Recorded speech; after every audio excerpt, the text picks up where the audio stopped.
అన్యాయముగా పాండుపుత్రులను మోసగించి రాజసింహాసనమును తన పుత్రులకు కట్టబెట్టుటకు ప్రయత్నించుటమనే అధర్మ యోచన ఏమాత్రము ప్రశంసనీయము కాదని ధృతరాష్ట్రునికి సంజయుడు గొప్ప నేర్పుతో తెలియజేసెను.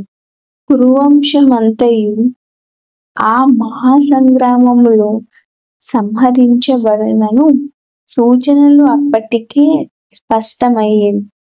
పితామహుడైన భీష్ముడు మొదలుకొని అభిమన్యుని వంటి మనుమల వరకు మరియు ఇతర అనేక ప్రపంచ దేశముల నుండి విచ్చేసిన రాజులందరూ యుద్ధరంగములో నిలిచి ఉండిరి. వారందరికీ మృత్యువు తప్పదు. ఈ విపత్తులకన్నిటికీ కారణము ధృతరాష్ట్రుడు. ఎందుకనగా అతడు తన పుత్రుల ఆలోచన ధోరణులన్నిటినీ ప్రోత్సహించెను.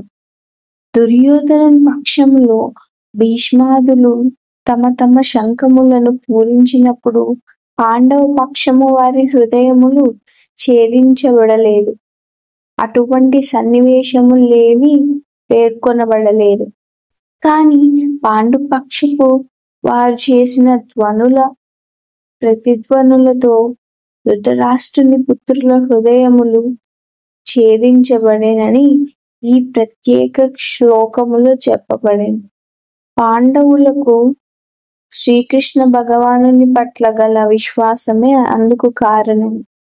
దేవాదిదేవుని శరణు వేడిన వారి ఎట్టి ఘోర విపత్తు సంభవించినను భయము చెందనవసరము లేదు. యుద్ధము కొద్ది సమయములో ఆరంభము కాబోతుంది. యుద్ధరంగములు శ్రీకృష్ణ భగవానుని ప్రత్యేక ఆదేశములను అనుసరించి పాండవుల ద్వారా ఏర్పరచబడిన అనూహ్యమైన సేనా వ్యూహ రచనను చూసి ధృతరాష్ట్రపుత్రులు దాదాపు పూర్తిగా నిరుత్సాహపడినట్లుగా అర్జునుని ధ్వజముపై హనుమంతుని చిహ్నం కూడా పాండవుల విజయముకు మరొక సూచన.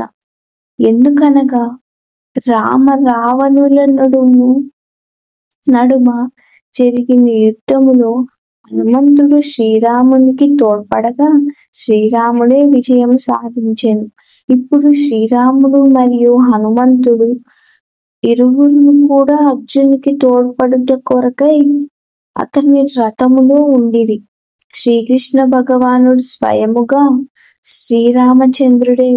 అంతేకాకుండా శ్రీరామచంద్రుడు ఎక్కడ ఉండునో అక్కడే అతడి నిత్య దాసుడైన హనుమంతుడు మరియు అతని నిత్య సహచరుని అయిన సీతాదేవి కూడా ఉండును.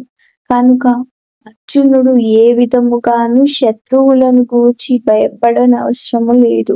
అంతేకాకుండా ఇంద్రియాలకు అధిపతి శ్రీకృష్ణ భగవానుడు అతనికి మార్గనిర్దేశము చేయుట కొరకై స్వయముగా నిలిచి ఉండేను. ఈ విధముగా యుద్ధము నిర్వహించుటకు కావలసిన సమస్త ఉత్తమ సమాచారము అర్జునునకు సమకూరి ఉండెను. తన నిత్య సహచర భక్తుని కొరకు భగవానుని చేత ఏర్పరచబడిన అట్టి మంగళకరమైన పరిస్థితులన్నీ విజయము తథ్యమని సూచిస్తుండెను.